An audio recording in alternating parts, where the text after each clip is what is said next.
ਵਾਹਿਗੁਰੂ ਜੀ ਕਾ ਖਾਲਸਾ ਵਾਹਿਗੁਰੂ ਜੀ ਕੀ ਫਤਿਹ।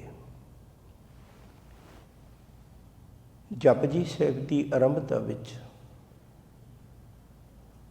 ਆਪਾਂ ਵਿਚਾਰਾਂ ਦੀ ਸਾਂਝ ਪਾਈ ਸੀ।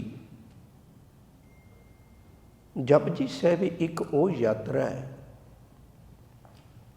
ਜਿਹੜੀ ਸਾਨੂੰ ਕੂੜ ਦੀ ਪਾਲ ਵਿੱਚੋਂ ਕੱਢ ਕੇ ਸੱਚਖੰਡ ਵਸੈ ਨਿਰੰਕਾਰ ਨਾਲ ਮਿਲਾਪ ਕਰਵਾਉਂਦੀ ਹੈ। ਔਰ ਇਸ ਸਫ਼ਰ ਦੀ ਸਫਲਤਾ ਵਾਸਤੇ ਗੁਰੂ ਦੀ ਰਹਿਮਤ ਬੜੀ ਜ਼ਰੂਰੀ ਹੈ। ਮੂਲ ਮੰਤਰ ਵਿੱਚ ਸਤਿਗੁਰੂ ਜੀ ਨੇ ਬਚਨ ਬਖਸ਼ਿਸ਼ ਕੀਤੇ ਨੇ, ਰੱਬ ਕੀ ਹੈ। ਅਸੀਂ ਰੱਬ ਨੂੰ ਵਿਚਾਰ ਦੇ ਰੂਪ ਵਿੱਚ ਮੰਨਦੇ ਹਾਂ। ਉਹ ਨਿਰੰਕਾਰ ਜਿਹੜਾ ਸਦੀਵੀ ਸੱਚ ਹੈ, ਸਮੇਂ ਨਾਲੋਂ ਤਬਦੀਲ ਨਹੀਂ ਹੁੰਦਾ, ਉਹਦਾ ਜ਼ਿਕਰ ਆਪਾਂ ਪਹਿਲਾਂ ਕਰ ਚੁੱਕੇ ਹੋਏ ਹਾਂ। ਅੱਜ ਉਸ ਤੋਂ ਅਗਲੀ ਗੱਲ ਸਾਂਝੀ ਕਰਨੀ ਚਾਹੁੰਦੇ ਹਾਂ।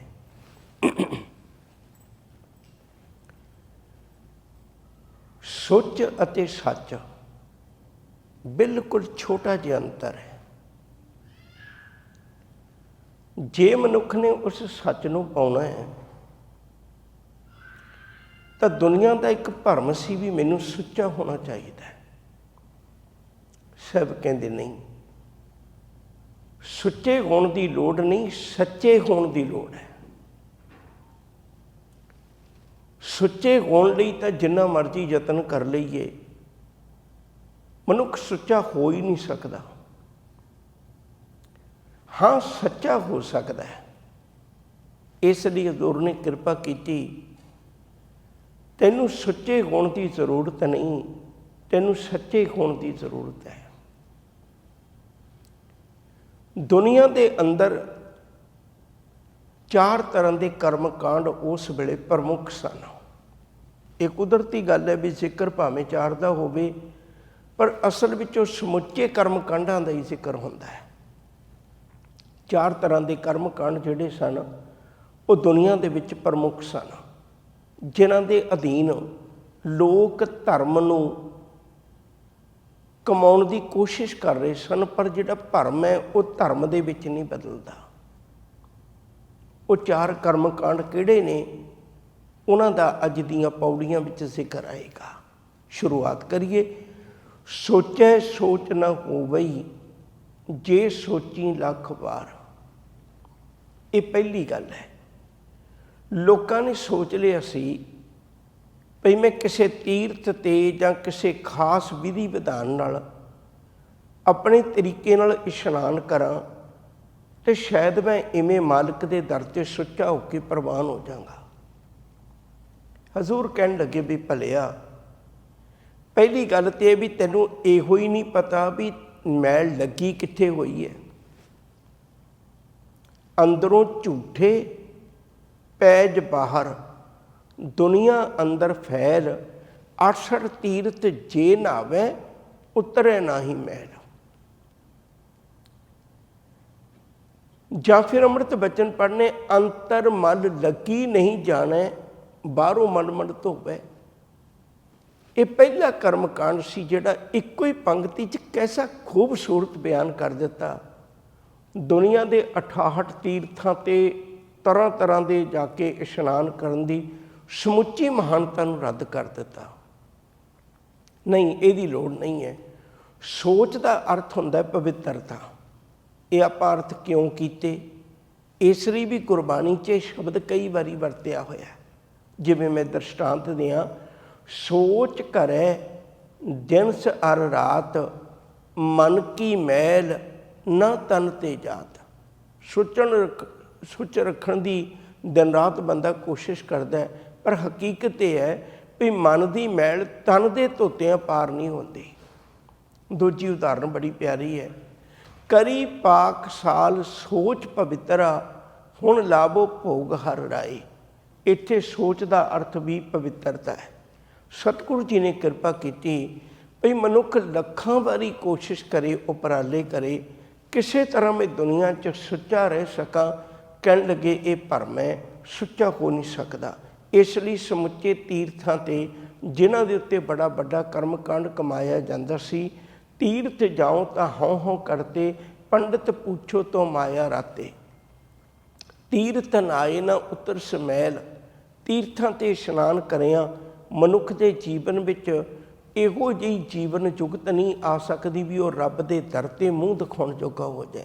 ਇਸ ਲਈ ਇਹ ਕਰਮਕਾਂਡ ਦਾ ਤਿਆਗ, ਗੁਰਮਤਿ ਦੀ ਸ਼ੁਰੂਆਤ ਹੀ ਇੱਥੋਂ ਆ। ਪਹਿਲਾਂ ਭਰਮ ਵਿੱਚੋਂ ਕੱਢ ਕੇ ਸਤਿਗੁਰ ਨਾਨਕ ਪ੍ਰਗਟਿਆ, ਮਿਟੀ ਧੁੰਦ ਜਗ ਚਾਨਣ ਹੋਆ। ਇਹ ਕੁਦਰਤੀ ਇੱਕ ਗੱਲ ਹੈ ਆਮ ਜਿਹੀ ਜ਼ਿੰਦਗੀ 'ਚ। ਜੇ ਸ਼ੀਸ਼ੇ 'ਚ ਨੂੰ ਮੂੰਹ ਦੇਖਣਾ ਨਾ ਤਾਂ ਪਹਿਲਾਂ ਸ਼ੀਸ਼ਾ ਸਾਫ਼ ਕਰਨਾ ਪਏਗਾ। ਜੇ ਸ਼ੀਸ਼ਾ ਹੀ ਸਾਫ਼ ਨਹੀਂ ਤਾਂ ਸਾਨੂੰ ਵੀ ਮੂੰਹ ਨਹੀਂ ਦਿਸੇਗਾ। ਲੋਕਾਂ ਦੇ ਵਿੱਚੋਂ ਭਰਮਾਂ ਦੀ ਧੁੰਦ ਨੂੰ ਸਤਿਗੁਰੂ ਨੇ ਪਹਿਲਾਂ ਪਾਸੇ ਕਰਕੇ ਉਹਨੂੰ ਸੱਚ ਦੇ ਨੇੜੇ ਕੀਤਾ। ਇਹ ਵੀ ਇੱਕ ਭਰਮ ਦੀ ਧੁੰਦ ਸੀ। ਸਮੁੱਚੇ ਤੀਰਥਾਂ ਦੀ ਗੱਲ ਸਤਿਗੁਰੂ ਜੀ ਨੇ ਕਰਕੇ ਉਹਨੂੰ ਨਕਾਰ ਦਿੱਤਾ। ਦੂਜੀ ਤਰ੍ਹਾਂ ਦੇ ਉਹ ਲੋਕ ਸਨ, ਚੁੱਪੈ ਚੁੱਪ ਨਾ ਹੋ ਬਈ ਜੇ ਲਾਏ ਰਹਾ ਲਿਵਤਾਰ। ਦੂਜੀ ਤਰ੍ਹਾਂ ਦੇ ਲੋਕ ਉਹ ਸਨ, ਉਹ ਜਿਹੜੇ ਸੋਚਦੇ ਸਨ ਭਈ ਜੇ ਮੈਂ ਕਿਸੇ ਤਰ੍ਹਾਂ ਕਿਸੇ ਨਾਲ ਬੋਲਾਂਗਾ, ਉਹ ਮੈਨੂੰ ਬੋਲੇਗਾ, ਚਾਰ ਗੱਲਾਂ ਵਧਣਗੀਆਂ, ਉਹਦੀਆਂ ਗੱਲਾਂ ਮੈਨੂੰ ਲੰਮਾ ਸਮਾਂ ਪਰੇਸ਼ਾਨ ਕਰਨਗੀਆਂ, ਇਕਾਗਰਤਾ ਨਹੀਂ ਬਣਾਉਣ ਦੇਣਗੀਆਂ। ਇਹੋ ਜਿਹੀਆਂ ਗੱਲਾਂ ਭਰਮ ਪਾਲ ਕੇ ਲੋਕਾਂ ਨੇ ਇਕਾਂਤ ਵਿੱਚ ਬੈਠ ਕੇ ਸਮਾਧੀਆਂ ਲਾ ਕੇ ਤੇ ਕੇਵਲ ਚੁੱਪ ਕਰਕੇ ਬੈਠ ਗਏ। ਹੁਣ ਗੁਰਮਤਿ ਨੇ ਇਹਨੂੰ ਵੀ ਨਕਾਰ ਦਿੱਤਾ, ਭਈ ਰੱਬ ਨੇ ਤੈਨੂੰ ਬੋਲੀ ਦਿੱਤੀ ਹੈ, ਰੱਬ ਨੇ ਤੈਨੂੰ ਜ਼ੁਬਾਨ ਦਿੱਤੀ ਹੈ, ਇਹਨੂੰ ਵਰਤ, ਇਹ ਤੇਰੇ ਵਰਤਣ ਵਾਸਤੇ ਹੈ, ਚੁੱਪ ਕਰਨ ਵਾਸਤੇ ਨਹੀਂ ਹੈ। ਰਸਨਾ ਗੁਣ ਗੋਪਾਲ ਨਿਧ ਗਾਇਣ। ਆਪਣੀ ਜ਼ੁਬਾਨ ਦੇ ਨਾਲ ਰੱਬ ਦੇ ਗੁਣ ਗਾ, ਪਰਮੇਸ਼ਰ ਦੇ ਗੁਣ ਗਾ, ਇਹਦੀ ਯੋਗ ਵਰਤੋਂ ਕਰ। ਬੋਲੀ ਹੈ ਸੱਚ ਧਰਮ, ਝੂਠ ਨਾ ਬੋਲੀ ਹੈ। ਚੁੱਪ ਕਰਨ ਦੀ ਲੋੜ ਨਹੀਂ। ਬੋਲ ਸੋ ਧਰਮੀ ਅੜਿਆ, ਮੋਨ ਕਤ ਧਾਰੀ ਰਾਮ। ਇਹਨੂੰ ਵਰਤ ਕੇ ਤਾਂ ਵੇਖ, ਜਬ ਲਗ ਦੁਨੀਆ ਰਹੀ ਹੈ ਨਾਨਕ, ਕਿਛ ਸੁਣੀਏ ਕਿਛ ਕਹੀਏ। ਕਹਿਣ ਲੱਗੇ ਜਦੋਂ ਤੱਕ ਦੁਨੀਆ ਦੇ ਵਿੱਚ ਤੂੰ ਵਿਚਰਨਾ ਹੈ, ਉਦੋਂ ਤੱਕ ਕੁਛ ਕਹਿਣ ਦੀ ਤੇ ਸੁਣਨ ਦੀ ਸਮਰੱਥਾ ਵੀ ਰੱਖ। ਇਸ ਲਈ ਦੂਜਾ ਕਰਮਕਾਂਡ ਇਹ ਬੜਾ ਜ਼ੋਰਾਂ 'ਤੇ ਸੀ ਵੀ ਮੈਂ ਇਕਾਂਤ ਬਸ ਬੈਠ ਕੇ ਸਮਾਧੀਆਂ ਲਾ ਲਾਂ। ਗੁਰਮਤਿ ਨੇ ਇਸ ਗੱਲ ਨੂੰ ਕਬੂਲ ਨਹੀਂ ਕੀਤਾ, ਬਲਕਿ ਸਰੀਰਕ ਅੰਗਾਂ ਦੀ ਯੋਗ ਵਰਤੋਂ ਕਰਨੀ ਇਹਨੂੰ ਪ੍ਰਵਾਨਗੀ ਦਿੱਤੀ ਹੈ। ਤੀਜੀ ਤਰ੍ਹਾਂ ਦੇ ਉਹ ਲੋਕ ਸਨ ਜਿਹੜੇ ਸੋਚਦੇ ਸਨ ਵੀ ਜੇ ਕਿਤੇ ਮਨ ਨੂੰ ਪੂਰਾ ਰਜਾ ਦਿੱਤਾ ਜਾਏ, ਇਹਨੂੰ ਖੁੱਲ੍ਹੀ ਛੁੱਟੀ ਦੇ ਦਿਓ, ਜਿੰਨੇ ਵਿਸ਼ੇ ਵਿਕਾਰ ਕਮਾਉਂਦਾ ਕਮਾ ਲਏ, ਜਿੰਨੀ ਧਨ ਦੌਲਤ ਇਕੱਠੀ ਕਰਨੀ ਚਾਹੁੰਦਾ ਕਰ ਲਵੇ, ਇਹ ਰੱਜ ਜਾਏਗਾ। ਉਹ ਲੋਕ ਦਲੀਲ ਦਿੰਦੇ ਸਨ। ਦਲੀਲ ਕੀ ਦਿੰਦੇ ਸਨ ਵੀ ਜਿਵੇਂ ਇੱਕ ਪਾਣੀ ਦਾ ਆਪਾਂ ਬਾਟਾ ਲੈ ਲਈਏ ਅਤੇ ਉਹਦੇ ਵਿੱਚ ਪਾਣੀ ਪਾਇਆ ਹੋਇਆ ਅਤੇ ਉਹਦੇ ਵਿੱਚ ਖੰਡ ਪਾਉਂਦੇ ਜਾਈਏ। ਇੱਕ ਵਕਤ ਐਸਾ ਆਏਗਾ ਵੀ ਜਦੋਂ ਪਾਣੀ ਵਿੱਚ ਖੰਡ ਪਾਉਂਦੇ ਗਏ ਅਤੇ ਉਹ ਜਿਹੜਾ ਪਾਣੀ ਹੈ ਨਾ ਉਹਦੇ ਵਿੱਚ ਖੰਡ ਜਿਹੜੀ ਉਹ ਜਜ਼ਬ ਹੋਣੀ ਬੰਦ ਹੋ ਜਾਏਗੀ, ਖੰਡ ਦਾ ਢੇਰ ਲੱਗ ਜਾਏਗਾ। ਬਲਕਿ ਹੁਣ ਇਹ ਜਿਹੜੀ ਦਲੀਲ ਸੀ ਇਹ ਮਨ ਦੇ ਉੱਤੇ ਲਾਗੂ ਨਹੀਂ ਸੀ ਹੁੰਦੀ। ਸਤਿਗੁਰੂ ਜੀ ਨੇ ਕਿਰਪਾ ਕੀਤੀ ਭਈ ਮਨੁੱਖ ਭੁੱਖਿਆਂ ਭੁੱਖ ਨਾ ਉਤਰੀ ਜੇ ਪੰਨਾ ਪੁਰੀਆਂ ਭਾਰ। ਇਹਨੂੰ ਭਾਵੇਂ ਜਿੰਨਾ ਮਰਜ਼ੀ ਭਾਰਾਂ ਦੇ ਭਾਅ ਪੁਰੀਆਂ ਦੀਆਂ ਪੁਰੀਆਂ ਸ਼ਹਿਰ ਪੱਟਣ ਜੋ ਮਰਜ਼ੀ ਬਣਾ ਕੇ ਦੇ ਦੇ, ਸਾਰੀ ਦੁਨੀਆ ਦਾ ਵੀ ਰਾਜਾ ਕੋਈ ਬਣ ਜਾਏ ਅਤੇ ਉਹ ਵੀ ਤ੍ਰਿਸ਼ਨਾ ਦੇ ਪੱਖੋਂ ਅੰਦਰੋਂ ਕਦੇ ਰੱਜਦਾ ਨਹੀਂ ਹੈ। ਰਾਜਾ ਰਾਜ ਨਾ ਤ੍ਰਿਪਤਿਆ, ਰਾਜਾ ਵੀ ਰਾਜ ਕਰਕੇ ਵੀ ਤ੍ਰਿਪਤ ਨਹੀਂ ਹੁੰਦਾ। ਜਾਂ ਅੰਮ੍ਰਿਤ ਬਾਣੀ ਦਾ ਬਚਨ ਪੜ੍ਹਦੇ ਹੋ, ਸਹਿਜ ਖੱਟੇ ਲਾਕੋ ਉਠਦਾ ਆਵੇ, ਤ੍ਰਿਪਤ ਨਾ ਆਵੇ ਮਾਇਆ ਪਾਛੇ ਪਾਵੇ। ਹਾਂ, ਤ੍ਰਿਪਤ ਸੰਤੋਖ ਨਾਲ ਹੋਣਾ ਹੈ। ਜੇ ਇਹ ਕਹੀਏ ਵੀ ਮਨ ਨੂੰ ਰਜਾ ਲਵਾਂ, ਮਨ ਕਦੇ ਵੀ ਨਹੀਂ ਰੱਜਦਾ, ਮਨ ਸਦੀਵ ਭੁੱਖਾ ਭੁੱਖਾ ਕੂਕਦਾ ਹੈ। ਇਸ ਲਈ ਸਤਿਗੁਰੂ ਜੀ ਨੇ ਇਸ ਗੱਲ ਨੂੰ ਵੀ ਨਕਾਰ ਦਿੱਤਾ। ਚੌਥਾ ਜਿਹੜਾ ਕਰਮਕਾਂਡ ਸੀ ਬੜਾ ਜ਼ੋਰਾਂ 'ਤੇ, ਉਹ ਗੁਰੂ ਨਾਨਕ ਸਾਹਿਬ ਜੀ ਦੇ ਵੇਲੇ ਇਹ ਸੀ, ਜਿਵੇਂ ਸਹਿ ਸਿਆਣਪਾ ਲੱਖ ਹੋਵੇ ਤਾਂ ਇੱਕ ਨਾ ਚੱਲੇ ਨਾਲ। ਜਿਹੜੇ ਲੋਕ ਬਹੁਤ ਤਰ੍ਹਾਂ ਦੀਆਂ ਸਿਆਣਪਾਂ ਦਾ ਅਰਥ 'ਚ ਚਲਾਕੀਆਂ, ਬੜੀਆਂ ਤਰ੍ਹਾਂ ਦੀਆਂ ਧਰਮ ਦੀ ਦੁਨੀਆ 'ਚ ਚਲਾਕੀਆਂ ਕਰ ਰਹੇ ਸਨ ਵੀ ਸ਼ਾਇਦ ਮੈਂ ਇਵੇਂ ਰੱਬ ਦੇ ਘਰ ਕਬੂਲ ਹੋ ਜਾ, ਜਿਨ੍ਹਾਂ ਦਾ ਜ਼ਿਕਰ ਆਪਾਂ ਇਤਿਹਾਸ ਵਿੱਚੋਂ ਬਹੁਤ ਪੜ੍ਹਨੇ ਆ। ਗੁਰੂ ਨਾਨਕ ਸਾਹਿਬ ਜੀ ਨਮਾਜ਼ ਅਦਾ ਕਰਨ ਗਏ, ਹੁਣ ਉਹ ਮਾਨਸਿਕ ਪੱਧਰ 'ਤੇ ਕਿਧਰੇ ਭੱਜੇ ਫਿਰਦੇ ਆ ਅਤੇ ਦੇਖਣ ਨੂੰ ਦੁਨਿਆਵੀ ਧਾਰਮਿਕ ਸਥਾਨ 'ਤੇ ਬੈਠੇ ਇਬਾਦਤ ਕਰ ਰਹੇ ਆ। ਸਤਿਗੁਰੂ ਕਹਿਣ ਲੱਗੇ ਲੋਕਾਂ ਦੇ ਦਿਖਾਵੇ ਲਈ ਤਾਂ ਚੰਗਾ ਹੈ, ਪਰ ਹੈ ਚਲਾਕੀ ਹੈ, ਇਹਦੇ ਨਾਲ ਮਾਲਕ ਨਹੀਂ ਮਿਲਣਾ। ਚਤਰਾਈ ਨਾ ਚਤਰਭੁਜ ਪਾਈ ਹੈ। ਕੋਈ ਆਰਤੀਆਂ ਕਰ ਰਿਹਾ ਹੈ, ਕਹਿ ਰਿਹਾ ਮੈਂ ਜਗਨਨਾਥ ਦੀ ਆਰਤੀ ਕਰ ਰਿਹਾ, पर वह है मूर्ति तक ही खलोता होया। कोई किसी तरह का कर्मकांड, कोई किसी तरह का कर्मकांड करन लगा होया सी। ये मन दीयां चलाकियां सन। मैं एक बारी फिर दोहरा दियां, 4 तरह दीयां गल्लां दा बड़ा जोर सी। सब तो पहला तीर्थां दी गल दा, दूजी गल है एकांतवास होके जिवें जोगी बैठे सन समाधियां ला के लम्मा लम्मा समा। तीजी गल उन्हां लोकां दी सी जिहड़े सोचदे सन मन नूं रजा लईए तो फिर ये धर्म की दुनिया विच कबूल हो जाएगा, रज्जिया होया मन भटकना तो मुक्त हो जाएगा। चौथी तरह के वो लोग सन जिहड़े धर्म की दुनिया विच रह के बेअंत तरह दी चलाकियां करते सन। सतगुरु जी ने सारियां गल्लां नकार दित्तियां। हुण एक सवाल खड़ा हो गया। जपजी साहिब दे विच कुछ सवाल आउणगे, और समुची मानवता के सवाल ने। मैं नाल नाल तुहाडे वो भी साझा करांगा जिवें जिवें आउणगे। वो च हुण आह सवाल आया, किव सचियारा कोई है, किव कूड़ा टुट्टा पाल। ये 2 सवाल ने। फिर सवाल खड़ा है मनुख के सामने भी जे इन्हां कर्म कांडां नाल मालिक के दर ते कबूल नहीं हो सकता, तो सवाल खड़ा भी किव सचियारा कोई है। फिर मनुख सचियारा होवे किवें, किव कूड़ा टुट्टा पाल। इन्हां कर्म कांडां दी कूड़ी पाल ਉਹਦੇ ਵਿੱਚੋਂ मनुख निकले किवें, ਉਹਦੇ ਵਿੱਚੋਂ खत्म करके ਉਹਦੇ ਵਿੱਚੋਂ सच ਦੇ ਵਿਹੜੇ 'ਚ ਆਵੇ किवें, सच के दर ते अपना प्रवेश किवें करे। सवाल खड़ा है। साहब ने जवाब दिता, हुक्म रजाई चलना नानक लिखिया नाल। हुण इत्थे एक गल समझण वाली है, बहुत तवज्जो दे के। जदों आपां गुरबाणी विचों जां धर्म की दुनिया विचों पढ़ते हैं भी रब ने समुची कायनात बनाई, बहुत बारी पढ़ने है शब्द, आपी ने आप साजियो, आपी ने रचियो नौ, दोई कुदरत साजिए कर आसन डिठो जाओ। ये समुची कुदरत जिहड़ी है ये उस परमेश्वर ने बनाई है। हुण जिन्हें ये कुदरत बनाई है सब तो वध ते वो जानदा है ना भी मेरी मर्जी की है, मेरी मर्जी की है, वो रब जानदा है। ਜਿਹੜੀ रब की मर्जी भी वो किमें कबूल हो सकता जीव, उन्हें अपनी मर्जी गुरबाणी विच लिख के भेज दी भी मैनू आ मेरी मर्जी है, जे तू इवें चलेगा, ये मेरी भावना है भी जे तू इवें चलेगा तो तू मेरे तक पहुँच जाएगा। हुण जिहड़ी गुरबाणी है ना असल विच समुची रब की मर्जी है। ये मर्जी समझाउंदी भी तू सेवा किमें कर, किमें कबूल होएगी। रब की की मर्जी है तैनू किहो जे कपड़े पाने चाहिए ने, रब की की मर्जी तैनू किमें सौना चाहिए, किमें जागना चाहिए, किमें खाना चाहिए, किमें रहना चाहिए, किमें बोलना चाहिए, किमें सुनना चाहिए, किमें विचरना चाहिए, किमें तैनू कर्म कमाने चाहिए ने। अणगिणत तरह जिंदगी के पक्ष जिहड़े ने ना वो आ समुची गुरबाणी रब की मर्जी ही है। बाणी पढ़न का अर्थ, नितनेम का अर्थ मैं रब की मर्जी नूं जानना है। जिवें मैं 1-2 उदाहरण दे दियां फिर आपां गल संखेप विच अगे तोर लांगे।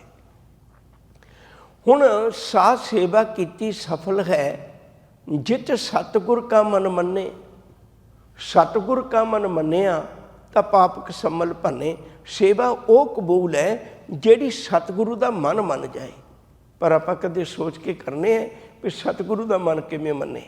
देखो बाबे लहणे ने वो सेवा की जिहदे नाल सतगुरु का मन मन गया, तो एक दिन उहदा स्पष्ट है भी वो सेवा एडी कबूल हो गई, वो लहणे तो गुरु अंगद साहब बन गए। बाबा अमरदास सेवा करते ने, सेवा वो की जो गुरु नूं कबूल है। बड़ी तो बड़ा कुछ कहती सी, असीं भी इवें गुरु चरनां विच आके सीखीए भी सेवा किवें करनी है, किहड़ी सेवा करनी है, किहड़ा सिमरन करना है, किहड़ी बाणी पढ़नी है, किवें दा मैं धर्म कमाउणा है। अणगिणत सवाल ने साडी जिंदगी दे। वो सारा कुछ रब की मर्जी ये लिखी हुई है गुरबाणी चो। बाणी पढ़न का अर्थ, अखंड पाठ करवाउण का अर्थ, जां सहज पाठ करन का अर्थ, उहदा अर्थ ही ये सी भी सतगुरु मैं तेरी मर्जी जानना चाहुंदा है, मैनूं दस मैं की तेरी की मर्जी है, मैं उवें दा जीवन गुजारा। तुसीं दुनिया 'च देखो जदों भी कदे किसी की नेड़ता बनती है तो केवल मर्जी नाल बनती है। जे मालिक की मर्जी का तुसीं काम करोगे लम्मा समा जॉब कर सकते हो। जे पति पत्नी एक दूजे की मर्जी नूं समझ के तुरनगे तो यकीन करके जाने वो घर विचों कदे हासे खत्म नहीं होणगे। पर जे एक दूजे की मर्जी तो उल्ट चलते हैं तो भावें रिश्ता किड्डा भी नज़दीकी होवे वो टुट जाता है। साहब कहते भी आ सौखा जिहा काम है, ਤੂੰ ਬਾਣੀ ਪੜ੍ਹ ਕੇ ਇਹਦੇ ਵਿੱਚੋਂ ਮਰਜ਼ੀ ਨੂੰ ਸਮਝ ਵੀ ਰੱਬ ਦੀ ਮਰਜ਼ੀ ਕੀ ਹੈ। ਹੁਣ ਵੱਡੀ ਬਦਕਿਸਮਤੀ ਹੈ ਵੀ ਜੇ ਅਸੀਂ ਪੁੱਛੀਏ ਕਿਸੇ ਦੀ ਤੁਹਾਡੀ ਮਰਜ਼ੀ ਕੀ, ਦੱਸੋ ਮੈਂ ਕਿਵੇਂ ਸੇਵਾ ਕਰਾਂ। ਹੁਣ ਗੁਰੂ ਗ੍ਰੰਥ ਸਾਹਿਬ ਤਾਂ 3 ਦਿਨ ਦੱਸੀ ਜਾ ਰਹੇ ਨੇ ਵੀ ਪੁੱਤ ਮੇਰੀ ਆਹ ਮਰਜ਼ੀ ਹੈ, ਪੁੱਤ ਮੇਰੀ ਆਹ ਮਰਜ਼ੀ ਹੈ, ਪਰ ਸਾਡੇ ਕੋਲ ਹੀ ਨਹੀਂ ਵਕਤ ਸੁਣਨ ਦਾ। ਅਸੀਂ ਪਾਠ ਰਖਵਾ ਕੇ ਵੀ ਰੱਬ ਦੀ ਮਰਜ਼ੀ ਦੀ ਕਦੇ ਕਦ ਸੁਣਨ ਦੀ ਕੋਸ਼ਿਸ਼ ਹੀ ਨਹੀਂ ਕਰਦੇ। ਸਮੁੱਚੇ ਕਰਮ ਕਾਂਡ ਭਾਵੇਂ ਉਹ ਕਿਸੇ ਵੀ ਤਰ੍ਹਾਂ ਦੇ ਹੋਣ, ਅਜੋਕੇ ਸਮੇਂ 'ਚ ਵੀ ਨੇ, ਉਹ ਕਦੇ ਕਬੂਲ ਨਹੀਂ ਪੈਂਦੇ ਮਾਲਕ ਦੇ ਘਰ। ਕਰਮ ਧਰਮ ਪਾਖੰਡ ਜੋ ਦਿਸੈ, ਤਿਨ ਜਮ ਜਾਗਾਤੀ ਲੂਟੈ, ਨਿਰਵਾਣ ਕੀਰਤਨ ਗਾਵੋ ਕਰਤੇ ਕਾ, ਨਿਮਕ ਸਿਮਰਤ ਜਿਤ ਛੂਟੈ, ਹੁਕਮ ਰਜ਼ਾਈ ਚੱਲਣਾ। ਇਹਦਾ ਜਵਾਬ ਹੈ ਕਿਵ ਸਚਿਆਰਾ ਕੋਈ ਹੈ, ਕਿਵ ਕੂੜੈ ਟੁੱਟੈ ਪਾਲ। ਉਹਦਾ ਜਵਾਬ ਹੈ ਹੁਕਮ ਰਜ਼ਾਈ ਚੱਲਣਾ। ਹੁਣ 3 ਸ਼ਬਦ ਨੇ ਬੜੇ ਪਿਆਰੇ, ਇੱਕ ਹੁਕਮ, ਦੂਜਾ ਰਜ਼ਾ, ਤੀਜਾ ਚੱਲਣਾ। ਦੇਖਣ ਨੂੰ ਬੜੇ ਨੇੜੇ ਨੇੜੇ ਲੱਗਦੇ ਨੇ। ਹੁਕਮ ਅਤੇ ਰਜ਼ਾ ਦੇਖਣ ਨੂੰ ਬੜੇ ਨੇੜੇ ਲੱਗਦੇ ਨੇ ਵੀ ਇੱਕੋ ਜਿਹੇ ਨੇ, ਨਹੀਂ। ਹੁਕਮ ਦਾ ਅਰਥ ਹੈ ਪਰਮੇਸ਼ਰ ਦਾ ਆਰਡਰ ਜਿਹਦੇ ਵਿੱਚ ਸਾਰਾ ਕੁਝ ਬਣਿਆ। ਰਜ਼ਾ ਦਾ ਅਰਥ ਹੈ ਵੀ ਉਸ ਹੁਕਮ ਨੂੰ ਦਿਲੋਂ ਮਨ ਕਰਕੇ, ਪਿਆਰਾ ਕਰਕੇ ਮਨ, ਬੱਧਾ ਰੁੱਧਾ ਨਾ ਮਨ। ਅਸੀਂ ਤਾਂ ਬੱਧੇ ਰੁੱਧੇ ਮੰਨਦੇ ਹਾਂ ਨਾ ਵੀ ਜਦੋਂ ਕਦ ਸਾਡੇ ਬਸੋਂ ਬਾਹਰ ਹੋ ਜਾਏ ਅਸੀਂ ਕਹਿੰਦੇ ਵੀ ਉਹਦਾ ਹੁਕਮ ਐਵੇਂ ਹੋਣਾ। ਨਹੀਂ ਮਨਾ, ਉਹਦਾ ਹੁਕਮ ਤਾਂ ਪਲ ਪਲ ਵਰਤਦਾ ਹੈ।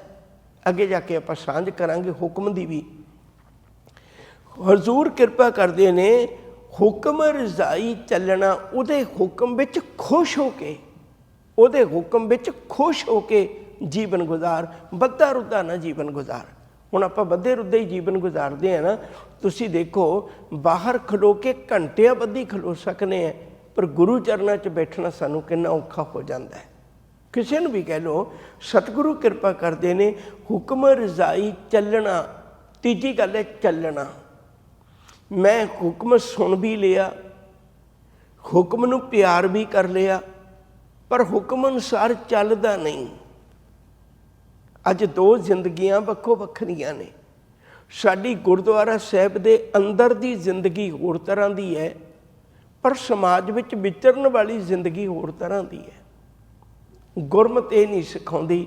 ਗੁਰਮਤਿ ਤਾਂ ਸਿਖਾਉਂਦੀ ਹੈ ਮਨ ਸਾਚਾ ਮੁਖ ਸਾਚਾ ਸੋਏ, ਅਵਰ ਨਾ ਪੇਖੈ ਏਕਸ ਬਿਨ ਕੋਏ, ਨਾਨਕ ਇਹ ਲੱਛਣ ਬ੍ਰਹਮ ਗਿਆਨੀ ਹੋਏ।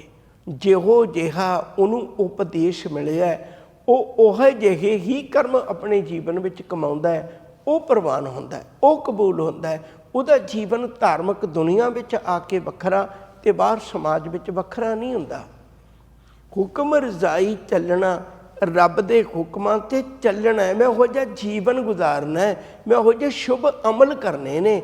ਇਹ ਨਹੀਂ ਸੋਚਣਾ ਵੀ ਮੈਂ 24 ਘੰਟੇ 'ਚ ਨੂੰ ਸੁਖਮਨੀ ਸਾਹਿਬ ਦਾ ਪਾਠ ਕਰ ਲਿਆ ਵੀ ਮੇਰੇ ਸਾਰੇ 24 ਘੰਟੇ ਸਫਲ ਹੋ ਗਏ। ਨਹੀਂ, 24 ਘੰਟੇ 'ਚ ਤਾਂ ਮੈਂ ਸਫਲ ਕਰਨ ਵਾਸਤੇ ਉਪਦੇਸ਼ ਲਿਆ ਵੀ ਤੂੰ ਇਵੇਂ ਕਰੀ, ਅਤੇ ਜੇ ਮੈਂ ਸਾਰੀ ਦਿਹਾੜੀ ਉਵੇਂ ਨਹੀਂ ਕਰਦਾ। ਮੰਨ ਲਓ ਕੋਈ ਬੰਦਾ ਕਿਸੇ ਦਫ਼ਤਰ 'ਚ ਲੱਗਿਆ, ਉਹਦੇ ਮਾਲਕ ਨੇ ਉਹਨੂੰ ਕੰਮ ਦਿੱਤਾ ਹੈ ਵੀ ਤੂੰ ਆਹ ਕੰਮ ਕਰਨਾ ਹੈ। ਇਹ ਤਾਂ ਜੀ ਸੁਣਿਆ, ਇਹ ਤਾਂ ਜੀ ਗੱਲਬਾਤ ਹੋਈ ਹੈ, ਇਹ ਤਾਂ ਜੀ ਡਿਸਕਸ ਕੀਤਾ। ਸਾਰੀ ਦਿਹਾੜੀ ਉਹਨੂੰ ਕੰਮ ਕਰਨਾ ਪਏਗਾ ਤਾਂ ਉਹ ਸ਼ਾਮ ਨੂੰ ਮਾਲਕ ਦੇ ਮੂੰਹ ਦਿਖਾਉਣ ਜੋਗਾ ਹੋਏਗਾ। ਇਸੇ ਤਰ੍ਹਾਂ ਗੁਰਬਾਣੀ ਜਿਹੜੀ ਉਹ ਉਪਦੇਸ਼ ਹੈ, ਸਾਨੂੰ ਦੱਸਦੀ ਹੈ ਵੀ ਤੈਨੂੰ ਕੀ ਕਰਨਾ ਪੈਣਾ ਹੈ ਅਤੇ ਉਵੇਂ ਦੇ ਕੰਮ ਮੈਨੂੰ ਕਰਨੇ ਪੈਣੇ ਹੈ। ਇਹ ਨਹੀਂ ਹੋਵੇਗਾ ਵੀ ਮੈਂ ਬਾਣੀ ਪੜ੍ਹ ਲਈ ਅਤੇ ਮੇਰੇ ਸਵਾਸ ਸਫਲ ਹੋ ਗਏ, ਬਿਲਕੁਲ ਨਹੀਂ। ਬਾਣੀ ਪੜ੍ਹ ਕੇ ਸਵਾਸ ਉਸੇ ਦੇ ਸਫਲ ਹੋਣਗੇ ਜਿਹਨੇ ਉਹੋ ਜਿਹੇ ਸ਼ੁਭ ਅਮਲ ਵੀ ਕਮਾਉਣੇ ਨੇ। ਅਖੀਰ 'ਚ ਜਾ ਕੇ ਜਪਜੀ ਸਾਹਿਬ ਦੇ ਆਪਾਂ ਫਿਰ ਦੁਬਾਰਾ ਦਰਸ਼ਨ ਕਰਾਂਗੇ। ਜਿੰਨੀ ਨਾਮ 'ਤੇ ਆਇਆ ਗਏ ਮਸ਼ੱਕਤ ਘਾਲ। ਉਹ ਕਿਹੜੀ ਮਸ਼ੱਕਤ ਹੈ ਜਿਹੜੀ ਕਮਾਉਣੀ ਹੈ? ਉਹ ਆਹੀ ਹੈ ਵੀ ਹੁਕਮ ਰਜ਼ਾਈ ਚੱਲਣਾ। ਇਹ ਵਾਲੀ ਮਸ਼ੱਕਤ ਕਮਾਉਣੀ ਪੈਂਦੀ ਹੈ ਜੀਵ ਨੂੰ। ਹੁਕਮ ਰਜ਼ਾਈ ਚੱਲਣਾ ਨਾਨਕ ਲਿਖਿਆ ਨਾਲ। ਸਤਿਗੁਰੂ ਕਿਰਪਾ ਕਰਦੇ ਨੇ ਵੀ ਹੁਕਮ ਦੇ ਅਨੁਸਾਰ ਚੱਲ ਕੇ ਹੀ ਅਸੀਂ ਮਾਲਕ ਦੇ ਘਰ ਆਪਣਾ ਮੁੱਖ ਉਜਲਾ ਕਰ ਸਕਦੇ ਹਾਂ। ਹੁਣ ਸਵਾਲ ਖੜਾ ਹੈ, ਹੁਕਮ ਕੀ ਹੈ? ਹੁਣ ਸਤਿਗੁਰੂ ਇਸ ਪੌੜੀ ਵਿੱਚ ਇਸ ਗੱਲ ਦੀ ਜਾਚ ਸਿਖਾਉਂਦੇ ਨੇ ਬੜੀ ਪਿਆਰੀ। ਹੁਕਮੀ ਹੋਵਨ ਆਕਾਰ, ਹੁਕਮ ਨਾ ਕਹਿਆ ਜਾਈ। ਕਹਿੰਦੇ ਪੁੱਤ ਹੁਕਮ ਏਡਾ ਵੱਡਾ ਹੈ, ਉਹਨੂੰ ਅੱਖਰਾਂ ਵਿੱਚ ਸਮਝਾਇਆ ਨਹੀਂ ਜਾ ਸਕਦਾ। बड़ी तवज्जो दे के समझना। दुनिया के अंदर धार्मिक दुनिया, ये सारी दुनिया मानती है भई किसी न किसी तरीके संसार की पैदाइश हुई। कोई कहता कुन शब्द आखिया, कोई कहता ओम शब्द आखिया, कोई कुछ कहता, कोई कुछ कहता। गुरमत इस गल नूं कबूल करती है, कीता पसाओ एको कुआओ, किसी एक बचन तो दुनिया पैदा हुई। हुण वो जिहड़ा रब्बी हुक्म है, उत्पत परलो शब्दे होवै, शब्दे ही फिर ओपत होवै। ये गल वक्री भी मनुख नूं विकास करदियां करदियां बहुत जूनिया च लंघदियां इत्थे तक पहुंचे। एक वखरा पक्ष है, पर आखिर तो एक दिन रब्बी हुक्म विच ही दुनिया की पैदाइश शुरू हुई सी ना। वो पहलां भावें किवें होई होवे। हुण हजूर बड़ी वड्डी किरपा करते हैं, कहन लगे वो जिहड़े हुक्म तो दुनिया बनी है, रब ने हुक्म पहला कर दिता, दुनिया बाद च बनी है। ਇਹਦਾ मतलब ਉਹ वाला हुक्म ਜਿਹੜਾ ਉਹ वाला शब्द ਤਾਂ ਕਿਸੇ ने भी नहीं सुनिया, वो पहला हो चुका होया। हुक्मी ओबन आकार हुक्म ना कहा जाई, उस हुक्म नूं किसी अखरां राही किसी लिखत राही बयान नहीं किया जा सकता भी रब ने आ शब्द कहा सी, आ हुक्म किया सी ते तां दुनिया बन गई, तां दुनिया संसार बन गया। हुक्मी ओबन आकार, जितना भी संसार का आकार है, ये किसी देवी देवते का बनाया, ये किसी मनुख का बनाया जां किसी होर दा नहीं है। इनू हुक्म दे विच सच्चे परमेश्वर ने ही पैदा किया है, तो उहदा हुक्म दसिया नहीं जा सकता भी आ हुक्म है। वो प्रॉपरली अखर वो जिहड़े शब्द वरते सन वो दसिया नहीं जा सकता, हुक्म ना कहा जाए। हुक्मी ओबन जी, रब दे हुक्म विच ही जीव पैदा होए ने। हुण ये किसी ने लिख के नहीं दिता, ये किसी की मर्जी नहीं है भी इन्नी तरह के जीव रब पैदा करे। किन्नी तरह के फुल ने, किन्नी तरह के फल ने, बनस्पति किन्नी तरह की है, आकाश तारे ग्रह नक्षत्र गलैक्सीज ब्रह्मांड, कोई शब्द ला लो, ये सब कुछ जिन्ना भी कुछ होया है, जितने भी जीव ने संसार के अंदर, वो कोई साड़ी मर्जी दे बनाए हुए नहीं है, ये रब दे हुक्म विच पैदा हुए ने। किन्नी तरह के उन्हें पंछी पैदा किए, किन्नी तरह के जानवर पैदा किए, अगे करी जा रहे हैं। ये कोई साड़ी सोच विचों नहीं पैदा हुए, ये परमेश्वर की सोच विचों पैदा हुए ने। हुक्मी ओबन आकार हुक्म ना कहा जाई, हुक्मी ओबन जी हुक्म मिले वडियाई। हर जीव नूं जिहड़ी वडियाई है वो भी रब्बी हुक्म विच मिली हुई है। रब्बी हुक्म के अनुसार ही जीवां नूं वडियाई मिलती है, साडी अपनी मर्जी नाल नहीं मिलती। जिवें मनुख नूं वडियाई जिहड़ी है, इस धरती में तेरी सिकदारी अवर जोन तेरी पनहारी, 184 जोन उपाई मानस को प्रभ दी वडियाई। ये जिहड़ी वडियाई है ना, मानस होण दी वडियाई, ये किसी दुनियावी मनुख कोलों नहीं मिली हुई, सानू पक्षी पंछियां तो नहीं मिली हुई, ये परमेश्वर तो ही मिली हुई है। हुक्म मिले वडियाई, हुक्मी उत्तम नीच, हुक्म लिख दुख सुख पाई है। हुण इस गल नूं समझना पैना, हुक्म की है, बड़ी तवज्जो दे के समझियो, क्योंकि बहुत बारी लोगों के मनां 'च भरम है। अज भी लोगों के मनां 'च सवाल है भी जे सब कुछ रब करदा है तो मनुख क्यों दोषी है, जे सब कुछ मनुख करदा है फिर ये क्यों कहा जाता भी रब के हुक्म मैनूं पता नहीं हिलदा। असल में दोवें गल्लां सच ने, पर इन्हां नूं घोखण की लोड़ है। पहली गल, निरंकार वाहिगुरू जी मनुख नूं एक खुली छुट्टी दे के भेजते हैं भी सजना तू जीवन विच कर्म कमाउणा है, जिहड़ी तेरी पहचान बननी है, तेरा लेखा होना वो तेरे कर्म ते होना है। कर्मी कर्मी होए विचार, इस गल ते विचार होनी भी तू कीता की है, इस कर्म ते विचार होनी तेरे ते। हुण सवाल खड़ा है भी कर्म कर जिहड़ा मर्जी लै, ਇਹ ਤੇਰੀ ਮਰਜ਼ੀ, ਭਾਵੇਂ ਮਾੜਾ ਕਰ ਲੈ ਤੇ ਭਾਵੇਂ ਚੰਗਾ ਕਰ ਲੈ। ਹਾਂ, ਇਹ ਮੈਂ ਤੈਨੂੰ ਦੱਸ ਦਿੰਦਾ ਵੀ ਮਾੜਾ ਕੰਮ ਕਰੇਗਾ ਤੇਰੀ ਝੋਲੀ 'ਚ ਪਛਤਾਵਾ ਪਵੇਗਾ, ਚੰਗਾ ਕੰਮ ਕਰੇਗਾ ਮਾਲਕ ਦੇ ਘਰ ਮੁਖ ਉਜਲਾ ਹੋ ਜਾਏਗਾ। ਹੁਣ ਆਪਾਂ ਰੋਜ਼ ਪੜ੍ਹਨੇ ਹੈ, ਐਸਾ ਕੰਮ ਮੂਲੇ ਨਾ ਕੀਚੈ ਜਿਤ ਅੰਤ ਪਛੋਤਾਈ ਹੈ। ਹੁਣ ਗੁਰੂ ਤੇ ਸਮਝਾ ਰਿਹਾ ਵੀ ਇਹ ਕੰਮ ਨਾ ਕਰੀ। ਰੱਬ ਨੇ ਸਾਡੇ ਸਮਝਾਉਣ ਵਾਸਤੇ ਗੁਰੂ ਵੀ ਭੇਜ ਦਿੱਤਾ। ਹਾਂ, ਇਹ ਹੁਕਮ ਹੈ ਵੀ ਕਰਮ ਕਰ, ਚੰਗਾ ਕੀ ਹੈ ਮਾੜਾ ਕੀ ਹੈ ਇਹ ਵੀ ਸਮਝਾ ਦਿੱਤਾ, ਪਰ ਕਰਨ ਤੇ ਪਾਬੰਦੀ ਨਹੀਂ ਲਾਈ। ਜਿਹੜਾ ਮਰਜ਼ੀ ਕਰ ਲੈ, ਭਾਵੇਂ ਚੰਗਾ ਕਰ ਲੈ ਭਾਵੇਂ ਮਾੜਾ ਕਰ ਲੈ, ਅਖੀਰ ਵਿੱਚ ਕਰਮੀ ਹੋਏ ਵਿਚਾਰ, ਅਖੀਰ ਵਿੱਚ ਤੇਰੇ ਕਰਮਾਂ 'ਤੇ ਵਿਚਾਰ ਹੋਣੀ ਹੈ। ਹੁਣ ਇੰਨੀ ਕੁ ਤਾਂ ਬੰਦੇ ਦੀ ਮਰਜ਼ੀ ਹੈ, ਇੰਨੀ ਕੁ ਰੱਬ ਨੇ ਖੁੱਲ੍ਹੀ ਛੁੱਟੀ ਦਿੱਤੀ ਹੈ। ਇਹ ਹੈ ਵੀ ਬੰਦਾ ਦੋਸ਼ੀ ਕਿਉਂ ਬਣਦਾ ਹੈ? ਕਿਉਂਕਿ ਜਦੋਂ ਤੈਨੂੰ ਸਮਝਾਇਆ ਸੀ ਵੀ ਆਹ ਕੰਮ ਸਹੀ ਹੈ ਤੇ ਆਹ ਕੰਮ ਗਲਤ ਹੈ, ਤੈਨੂੰ ਪਤਾ ਹੋਣ ਦੇ ਬਾਵਜੂਦ ਵੀ ਤੂੰ ਮਾੜਾ ਕੰਮ ਕੀਤਾ, ਫਿਰ ਤੂੰ ਦੋਸ਼ੀ ਹੈ। ਫਰੀਦਾ ਜਿੰਨੀ ਕੰਮੀ ਨਾਹੇ ਗੁਣ ਤੇ ਕਮੜੇ ਵਿਸਾਰ, ਮਤ ਸ਼ਰਮਿੰਦਾ ਥੀ ਵਹੀਂ ਸਾਈਂ ਦੇ ਦਰਬਾਰ। ਇਹ ਸਪਸ਼ਟ ਦੱਸ ਦਿੱਤਾ ਨਾ ਤੈਨੂੰ ਵੀ ਇਹ ਕੰਮ ਨਾ ਕਰੀ, ਫਿਰ ਵੀ ਕੀਤਾ, ਫਿਰ ਕੌਣ ਦੋਸ਼ੀ ਹੈ? ਫਿਰ ਤੇ ਮੈਂ ਦੋਸ਼ੀ ਆ ਨਾ, ਮੈਂ ਸਮਝ ਕੇ ਵੀ ਫਿਰ ਵੀ ਕਰ ਲਿਆ। ਅਗਲੀ ਗੱਲ ਵੀ ਰੱਬ ਦੀ ਮਰਜ਼ੀ ਤੋਂ ਬਿਨਾਂ ਪੱਤਾ ਨਹੀਂ ਹਿਲਦਾ। ਉਹਦਾ ਅਰਥ ਇਹ ਹੈ ਵੀ ਜਿਹੜਾ ਕੰਮ ਤੂੰ ਕਰ ਲਿਆ ਨਾ ਮਨਾ, ਹੁਣ ਇਹਦੇ 'ਚ ਕਿਸੇ ਦੀ ਮਰਜ਼ੀ ਨਹੀਂ ਚੱਲਣੀ, ਪੱਤਾ ਵੀ ਨਹੀਂ ਹਿਲਣਾ। ਹੁਣ ਕਿਸੇ ਦੀ ਸਿਫਾਰਿਸ਼, ਕਿਸੇ ਦੀ ਤਾਕਤ, ਕਿਸੇ ਦਾ ਕੁਛ ਨਹੀਂ ਚੱਲਣਾ। ਜੇ ਤੂੰ ਕਰਮ ਮਾੜੇ ਕੀਤੇ ਫਲ ਤੈਨੂੰ ਉਹੀ ਮਿਲਣਾ ਹੈ, ਫਲ ਤੈਨੂੰ ਉਹੀ ਮਿਲਣਾ ਹੈ।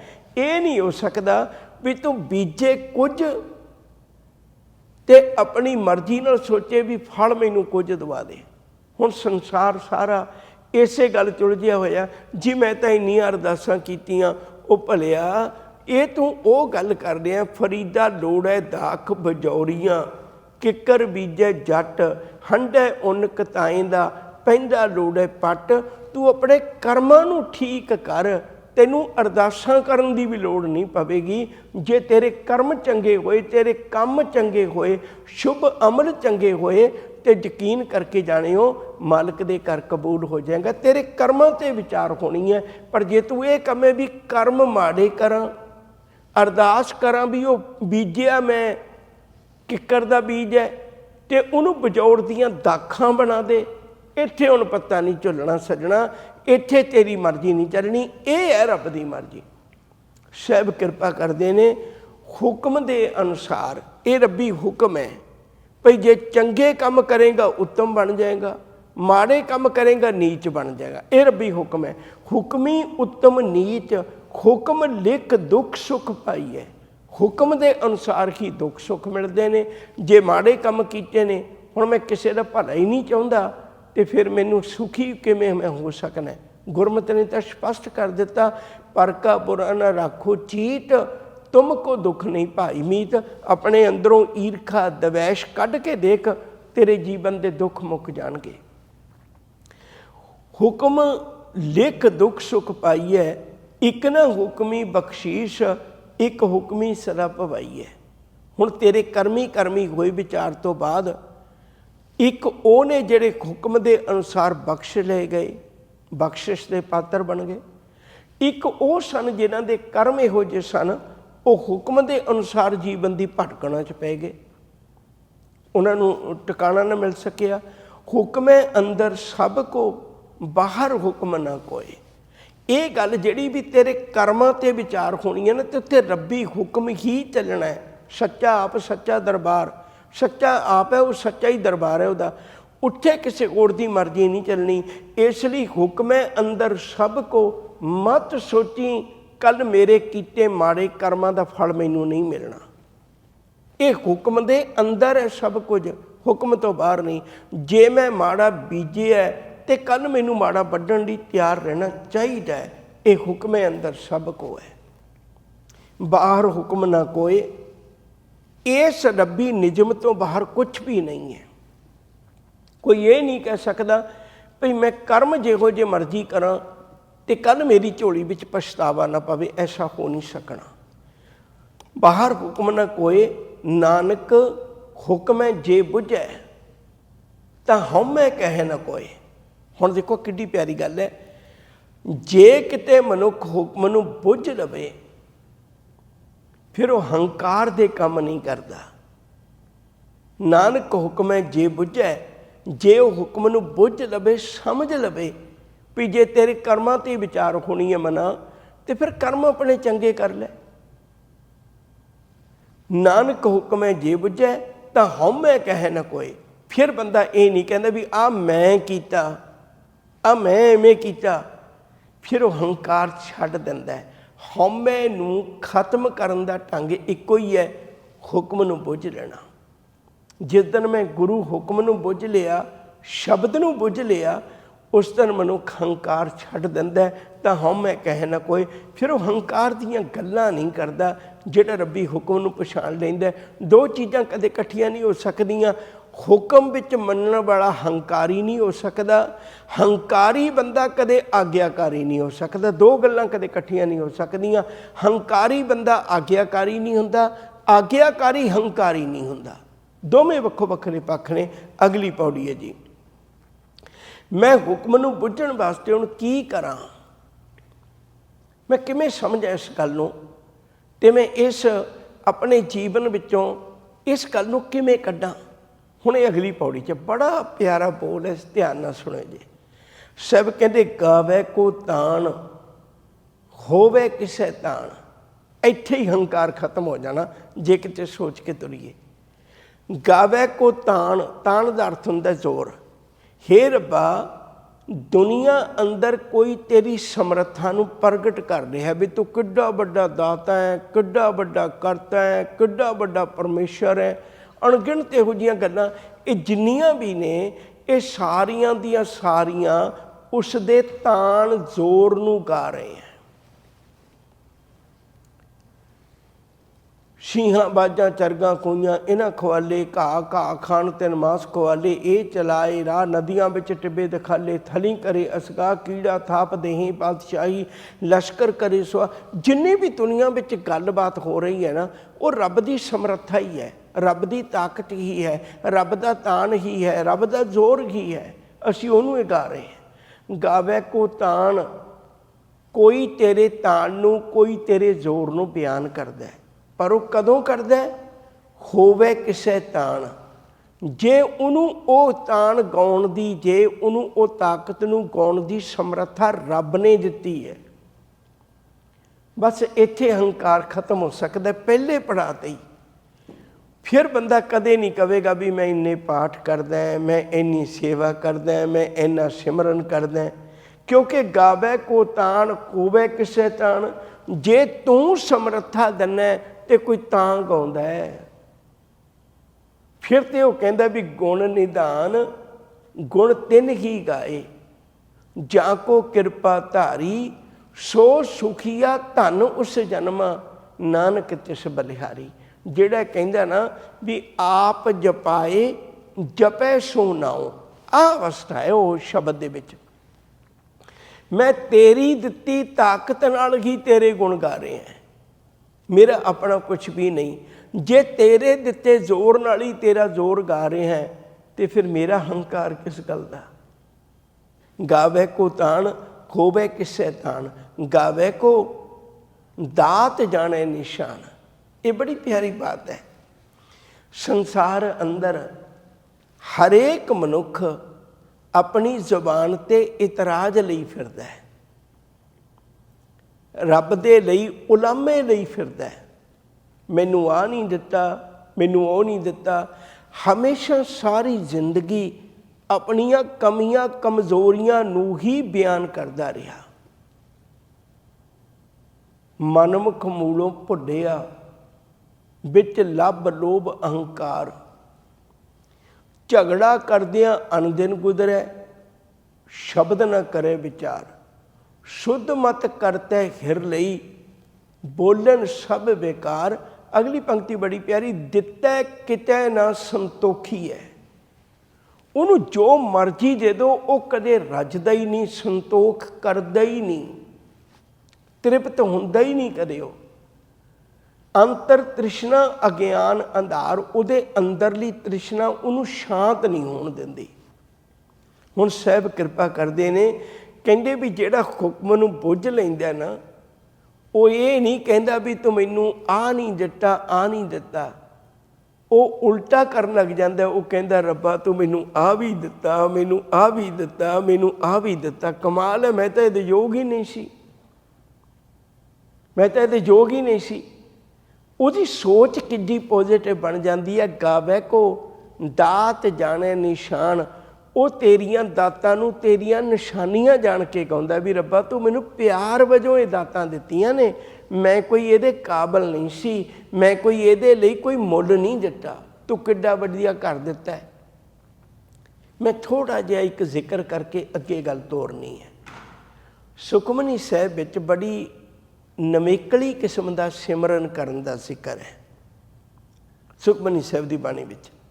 ਉਹ ਕਿਹੋ ਜਿਹਾ ਸਿਮਰਨ ਹੈ, ਉਹ 'ਚ ਛੋਟੇ ਜਿਹੇ ਇਸ਼ਾਰੇ ਹੀ ਕਰਨ ਲੱਗਾ ਮੈਂ।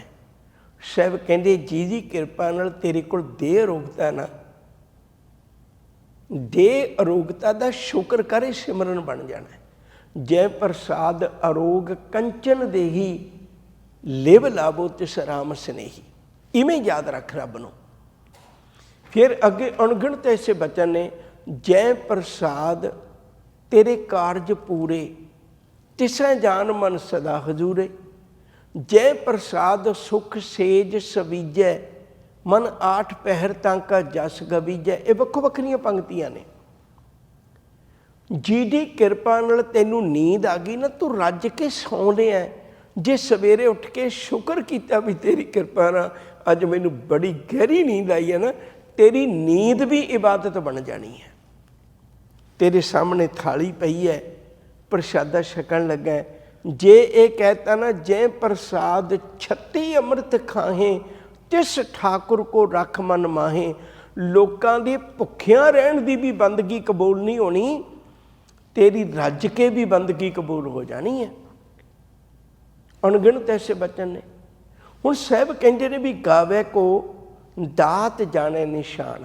ਹਰ ਗੱਲ ਜਿਹੜੀ ਹੈ ਉਹ ਦਾਤੇ ਦੀ ਪਿਆਰ ਦੀ ਨਿਸ਼ਾਨੀ ਸਮਝ ਕੇ।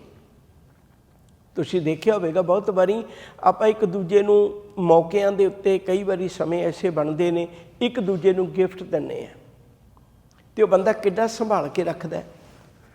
ਉਹਨੂੰ ਕਹੀਏ ਵੀ ਇਹਦੇ ਨਾਲ ਦੀ ਸ਼ਰਟ ਜੇ ਬਾਈ ਚਾਂਸ ਤੇਰੇ ਕੋਲ ਗਵਾਚ ਗਈ, ਅਤੇ ਬੜੀ ਬਾਜ਼ਾਰਾਂ ਵਿੱਚ ਬੜੀਆਂ ਮਿਲਦੀਆਂ ਨੇ ਸੇਮ ਉਸੇ ਕੰਪਨੀ ਦੀ, ਉਸੇ ਤਰ੍ਹਾਂ ਦੀ ਲਿਆ ਦਿੰਦੇ। ਉਹ ਕਹਿੰਦੇ ਸ਼ਰਟ ਬਾਜ਼ਾਰੋਂ ਤਾਂ ਮਿਲ ਜਾਏਗੀ, ਪਰ ਇਹ ਮੇਰੀ ਭੈਣ ਨੇ ਦਿੱਤੀ ਸੀ, ਮੇਰੀ ਮਾਂ ਨੇ ਦਿੱਤੀ ਸੀ, ਮੈਨੂੰ ਇਹ ਸ਼ਰਟ ਵਿੱਚੋਂ ਮਾਂ ਦਿਸਦੀ ਸੀ, ਮੈਨੂੰ ਸ਼ਰਟ ਵਿੱਚੋਂ ਆਪਣੀ ਭੈਣ ਦਿਸਦੀ ਸੀ, ਬਾਜ਼ਾਰ ਵਾਲੀ ਵਿੱਚੋਂ ਮੈਨੂੰ ਮਾਂ ਅਤੇ ਭੈਣ ਨਹੀਂ ਦਿਸਣੀ। ਸੱਚ ਕਰਕੇ ਜਾਣਿਓ, ਜਿਸ ਦਿਨ ਬੰਦੇ ਨੇ ਦਾਤਾਂ ਨੂੰ ਰੱਬ ਦੀਆਂ ਨਿਸ਼ਾਨੀਆਂ ਸਮਝ ਲਿਆ ਨਾ, ਉਹਨੂੰ ਤਾਂ ਕੱਲੀ ਕੱਲੀ ਚੀਜ਼ ਵਿੱਚੋਂ ਰੱਬ ਦਿਸਣਾ ਹੈ, ਉਹਨੂੰ ਤਾਂ ਕੱਲੀ ਕੱਲੀ ਚੀਜ਼ ਰੱਬ ਦੀ ਗਿਫਟ ਲੱਗਣੀ ਹੈ। ਉਹ ਕਿੱਡਾ ਪਿਆਰਾ ਆਨੰਦ ਨਾਲ ਗੁਣ ਗਾਏਗਾ। ਗਾਵੇ ਕੋ ਗੁਣ ਵਡਿਆਈਆਂ ਚਾਰ। ਕੋਈ ਰੱਬਾ ਤੇਰੀਆਂ ਵਡਿਆਈਆਂ ਨੂੰ, ਚਾਰ ਦਾ ਅਰਥ ਹੁੰਦਾ ਸੋਹਣੀਆਂ, ਸੁੰਦਰ। ਕੋਈ ਤੇਰੀਆਂ ਬਹੁਤ ਸੋਹਣੀਆਂ ਜਿਹੜੀਆਂ ਨੇ ਸੁੰਦਰ ਵਡਿਆਈਆਂ ਨੇ ਉਹਨੂੰ ਕਰਦਾ। ਹੁਣ ਦੁਨੀਆ 'ਚ ਵਡਿਆਈਆਂ ਤਾਂ ਹੁੰਦੀਆਂ ਨੇ, ਪਰ ਚੇਤਾ ਰੱਖਿਓ ਕਈ ਵਾਰੀ ਉਹ ਸੁੰਦਰ ਨਹੀਂ ਹੁੰਦੀਆਂ। ਜਿਵੇਂ ਬੰਦਾ ਬੇਈਮਾਨ ਹੋਵੇ, ਮੈਨੂੰ ਸਵਾਰਥ ਹੈ, ਮੈਂ ਉਹਦੀ ਵੈਸੇ ਹੀ ਗੱਲ ਕਰੀ ਜਾ ਰਿਹਾ ਵੀ ਉਹ ਇਮਾਨਦਾਰ ਹੈ, ਹੁਣ ਇਹ ਸੁੰਦਰ ਵਡਿਆਈ ਨਹੀਂ ਹੈ, ਇਹ ਧੋਖੇ ਵਾਲੀ ਵਡਿਆਈ ਹੈ। ਸੰਸਾਰ ਵਿੱਚ ਕਿਸੇ ਦੀ ਵੀ ਵਡਿਆਈ ਕਰਾਂਗੇ, ਹੋ ਸਕਦਾ ਉਹਦੇ ਵਿੱਚੋਂ ਗੁਣ ਨਾ ਹੋਵੇ ਜਿਹੜੇ ਗੁਣ ਦੀ ਮੈਂ ਗੱਲ ਕਰਕੇ ਵਡਿਆਈ ਕਰ ਰਿਹਾ। ਪਰ ਰੱਬ ਦੀਆਂ ਵਡਿਆਈਆਂ ਕਿਉਂ ਸੁੰਦਰ ਨੇ? ਕਿਉਂਕਿ ਜਿਹੜੀ ਮੈਂ ਵਡਿਆਈ ਕਰ ਰਿਹਾ ਉਹਦੇ ਪਿੱਛੇ ਗੁਣ ਵੀ ਖਲੋਤਾ ਹੈ। ਜੇ ਮੈਂ ਕਹਿੰਦਾ ਵੀ ਤੂੰ ਪ੍ਰਤਪਾਲਣਾ ਕਰਦਾ ਅਤੇ ਉਹ ਵਾਕਈ ਪ੍ਰਤਪਾਲਣਾ ਕਰਦਾ, ਉਹਦੇ 'ਚੋਂ ਗੁਣ ਵੀ ਹੈ। ਰੱਬ ਦੀ ਇੱਕ ਵੀ ਵਡਿਆਈ ਝੂਠੀ ਨਹੀਂ ਹੈ, ਕਿਉਂਕਿ ਜਿਹੜੇ ਜਿਹੜੇ ਗੁਣ ਲੈ ਕੇ ਉਹਦੀ ਵਡਿਆਈ ਕੀਤੀ ਹੋਈ ਹੈ ਉਹਦੇ ਵਿੱਚੋਂ ਗੁਣ ਵੀ ਮੌਜੂਦ ਨੇ। ਜਿਵੇਂ ਮੰਨ ਲਓ ਵੀ ਮੈਂ ਆਪਣਾ ਨਾਂ ਰੱਖਾ ਲਿਆ ਧੀਰਜ ਸਿੰਘ, ਪਰ ਮੈਂ ਕਿਸੇ ਦੀ ਗੱਲ ਨਿੱਕੀ ਜਿਹੀ ਵੀ ਬਰਦਾਸ਼ਤ ਨਹੀਂ ਕਰਦਾ। ਹੁਣ ਨਾਂ ਤਾਂ ਮੇਰਾ ਧੀਰਜ ਸਿੰਘ ਹੈ, ਪਰ ਮੇਰੇ ਵਿੱਚ ਧੀਰਜ ਵਾਲਾ ਗੁਣ ਨਹੀਂ ਹੈ। ਇਵੇਂ ਜਿੰਨੇ ਰੱਬ ਦੇ ਨਾਮ ਨੇ ਉਹਦੇ ਪਿੱਛੇ ਉਨੇ ਹੀ ਰੱਬ ਦੇ ਗੁਣ ਵੀ ਨੇ, ਇਸ ਲਈ ਉਹਦੀਆਂ ਵਡਿਆਈਆਂ ਸੋਹਣੀਆਂ ਨੇ। ਗਾਵੇ ਕੋ ਗੁਣ ਵਡਿਆਈਆਂ ਚਾਰ, ਗਾਵੇ ਕੋ ਵਿਦਿਆ ਬਿਖਮ ਵਿਚਾਰ। ਹੁਣ ਕੋਈ ਉਹਦੀ ਗੀਤ ਗਾਉਂਦਾ, ਕੋਈ ਰੱਬ ਨੂੰ ਗਾਉਂਦਾ ਬੜੀ ਬਿਖਮ ਵਿਦਿਆ ਦੇ ਨਾਲ, ਭਈ ਦੁਨੀਆ 'ਚ ਕਿੰਨੇ ਗ੍ਰਹਿ ਨਛੱਤਰ ਤਾਰੇ ਨੇ, ਉਹ ਦੇਖਦਾ ਧਰਤੀ ਕਿਵੇਂ ਖਲੋਤੀ ਹੈ, ਕਿੰਨੇ % ਧਰਤੀ 'ਤੇ ਪਾਣੀ ਹੈ, ਕਿੰਨੀ ਹਵਾ ਹੈ। ਉਹ ਸਾਰਾ ਕੁਝ ਇਸ ਗੱਲ ਨੂੰ ਜਿੰਨੇ ਸਾਇੰਟਿਸਟ ਨੇ ਉਹ ਬੜੀ ਵਿਖਮ ਵਿਦਿਆ ਦੇ ਨਾਲ ਗਾ ਰਹੇ ਨੇ। ਡਿਸਕਵਰੀ ਕਿੰਨਾ ਕੁਛ ਲੱਭ ਰਹੀ ਹੈ, ਜਿਸ ਆਕਾਸ਼ ਵਿੱਚੋਂ ਸਮੁੰਦਰਾਂ ਦੀਆਂ ਬੁੱਕਲਾਂ ਫੋਲ ਰਹੇ ਹੈ, ਧਰਤੀ ਦੇ ਉੱਤੇ ਵਿਚਰ ਰਹੇ ਹੈ, ਆਕਾਸ਼ ਦੇ ਉਸ ਮੂੰਹ ਮੱਥੇ ਨੂੰ ਸਵਾਰ ਕੇ ਦੇਖਣ ਦੀ ਕੋਸ਼ਿਸ਼ ਕਰ ਰਹੇ ਹੈ। ਇਹ ਵਿਦਿਆ ਵਿਖਮ ਵਿਚਾਰ ਹੈ, ਬੜੀ ਵਿਖਮ ਬੜੀ ਔਖੀ ਤੋਂ ਔਖੀ ਵਿਦਿਆ ਦੇ ਰਾਹੀਂ ਉਹ ਲੋਕੀ ਪਰਮੇਸ਼ਰ ਦੇ ਗੁਣ ਗਾ ਰਹੇ ਨੇ। ਗਾਵੇ ਕੋ ਸਾਜ ਕਰੇ ਤਨ ਖੇ, ਕੋਈ ਇਸ ਲਈ ਗਾਉਂਦਾ ਰੱਬਾ ਤੂੰ ਕਿੱਡਾ ਵਧੀਆ ਸਰੀਰ ਬਣਾਉਣਾ ਹੈ, ਸਾਜਦਾ ਇਹਨੂੰ, ਫਿਰ ਇਹਨੂੰ ਬਾਅਦ ਵਿੱਚ ਖਤਮ ਵੀ ਕਰ ਦਿੰਦਾ। ਇੱਕ ਇੱਕ ਸ਼ਬਦ ਪਿੱਛੇ ਬੜੀ ਵੱਡੀ ਗੱਲ ਹੈ। ਇਹਦੇ ਪਿੱਛੇ ਕੋਈ ਦੇਵੀ ਦੇਵਤਾ ਨਹੀਂ, ਕੋਈ ਤੇਰੇ ਗੁਣ ਇਸ ਲਈ ਗਾਉਂਦਾ ਵੀ ਤੂੰ ਸਾਜਦਾ ਹੈ।